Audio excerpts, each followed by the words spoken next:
Hi, I'm Allison, And I'm Angie. and we're from the Quest for Meaning podcast. Hey y'all, it's still Aquarius season, so we're here to talk about our favorite Disney princess who we believe has all the qualities of a quintessential Aquarian, Belle from Beauty and the Beast. Yes, and our take on the Leos in that storyline as well. Yep, whole lot of fixed energy coming at you in Beauty and the Beast and how it clashes.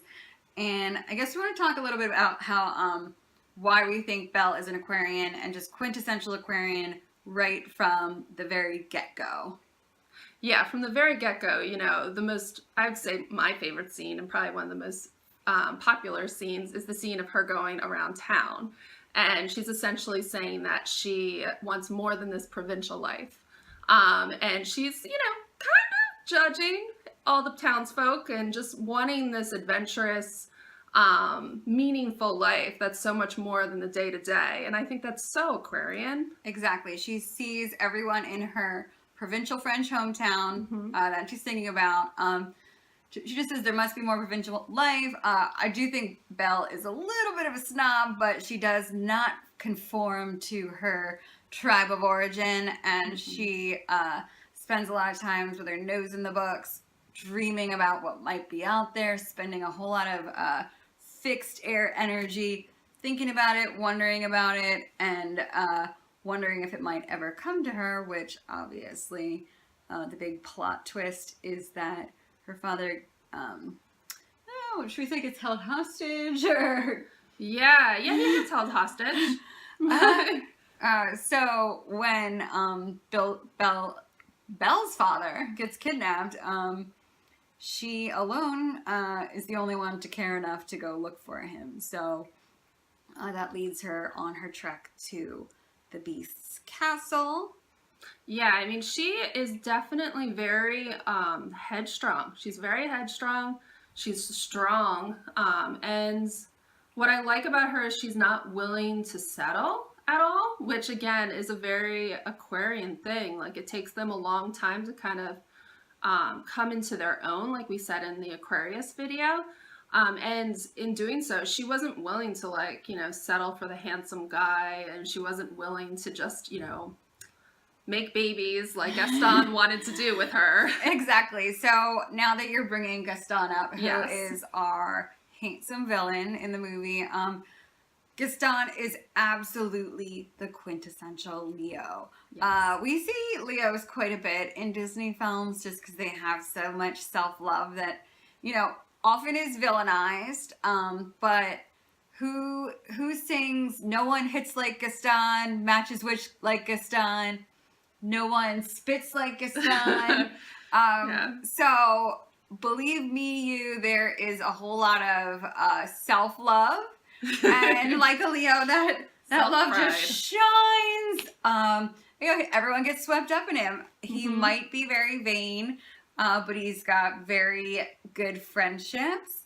All the other ladies besides Belle in town wouldn't mind getting a little piece of the most handsome, chiseled jawline man that there is with giant bulging biceps. So, yes, Aquarians and Leos are sister signs, they're oppositional signs, so there is always something pinging back and forth between them, but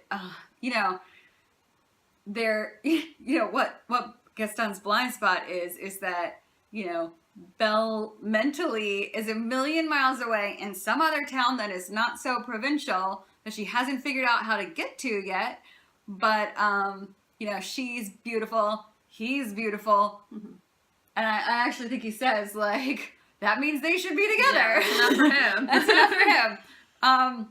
So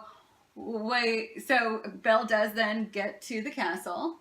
Yes, so back to the storyline. Belle gets to the castle in all her brave spirit, and she is very protective of her father. And is that an Aquarian trait? Being protective of your tribe? I would think so. I think there's definitive, if there's somebody you vibe with, that you certainly, it's relationships that get held very dear. So her father might have been kind of the town cuckoo inventor, he was maybe one of the odd one out too, but she's certainly absolutely loyal to him, and loves him dearly. And, you know, that is enough to make a trade. Right, right. So she stays at the castle while father goes free. Yeah. This is exactly what every father wants. Like, if you think about it this way, as an adult, it's like, it made total sense when we were 10, but... Yeah.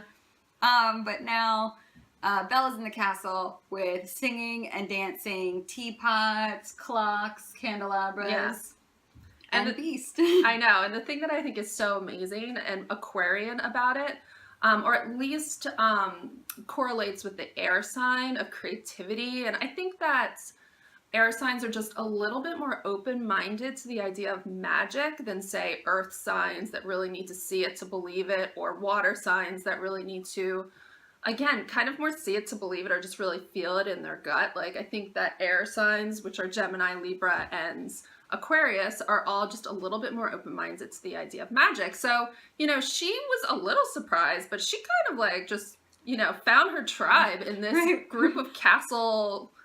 You know, castle furniture that castle magic. For whatever reason is dancing and singing Be Our Guest. Right. She doesn't bat too much of an eye to see the inner happenings. And I actually think, you know, she didn't warm up to Beast straight away. He's still a bit of a grump. We have a little bit more to say about him. But as far as how absolutely lovely and welcoming all of the staff turned furniture and accessories and everything else, they're getting along just fine. And exactly like you said, when you find your tribe and you're an Aquarius, all of a sudden you just find your light. So she really did at the castle, as she's getting to know all of those folks. So that brings us back to the Beast. Yes. Well, I think we want to quick tell you how the Beast became the Beast. I think if we go back to the very first scene, kind of the behind the scenes of what happened many years ago. The curse. Yes. So we kind of actually find this movie's got 2 male Leos in it. But think about it. A long time ago, before he got turned to the Beast, Beast himself was a handsome prince. Yes. Who liked doing who are hosting showy parties with beautiful people. Exactly. Sound like anyone else we know? So it's I think it's pretty fair to say that before getting turned into a Beast probably looked a whole lot like Gaston, except maybe at a castle. Yeah. Belle would totally have not gone for him, like if she had seen him in his glory. And now Beast's curse, you know, so he had a curse put on him that, you know, the handsomeness would be stripped away and he'd look like this creature. That is the absolute Leo shot to the vanity. Yep. Until he could find the worst thing you could do to a Leo. Right. Just take away their looks. But, you know, if he could find someone to fall in love, and that is kind of like the Leo quest is to realize, you know, confidence for what's inside and not for the very superficial things. Right. Which is something that the Aquarian is always looking for. They're always looking for the beauty within versus the beauty outside. Right. Always. Or who they can vibe with, and who is something that, you know, who are their people. Yeah. And I think really what won Belle over is his love of books. Because she loved books. So that's, like, they literally fell in love over books.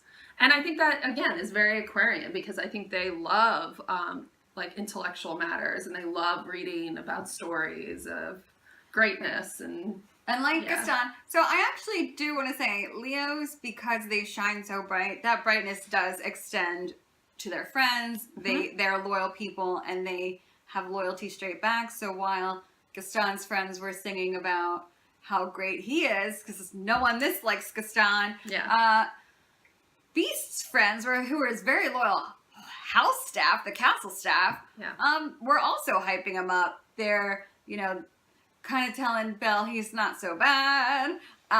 They're telling Beast, you aren't so bad. You're intelligent. You've got other things going for you. And, you know, his tribe quickly became her tribe, and it was really kind of like a meeting of the minds and meeting of the groups and conforming to that group that I think everyone really kind of found their place, except for Poor Son. But, unfortunately he didn't get a spell cast on him. He had a different end. But yes. And then I think as far as some ideas you had about kind of the love that she has for him. Yes. I believe you're talking about, I was thinking about Aquarian's love of freedom. So, just the same as she did not want to marry quickly, even though it was the town custom to do so. She waited to find somebody who she truly vibed with and truly loved. But she also has this line that I can't quite find, but it's basically along the lines of, can you ever fully fall in love if you're not free? Which she was making a point to she is held hostage there, and though she feels love, she knows how powerful her freedom is to her existence, to her full embodiment of being an Aquarian. So, Beast loving her allowed her to go free, right. And then she came back on her own accord, which again, she's very brave, she's very strong, right. Very Aquarian. And I also think that shows that perhaps he's got his Leo confidence back, because when you're not looking your best for a decade or so. So we just got cut off, so welcome back. Just going to quick wrap up by letting you know, we're saying Beast let her go, and she made the decision that that's where she wanted to be. That was her man, and those were her people. And that is what broke the spell. That is what broke the spell. Her being a quintessential Aquarian. 2 snaps for you, Belle. You're an Aquarius. Bye. Bye.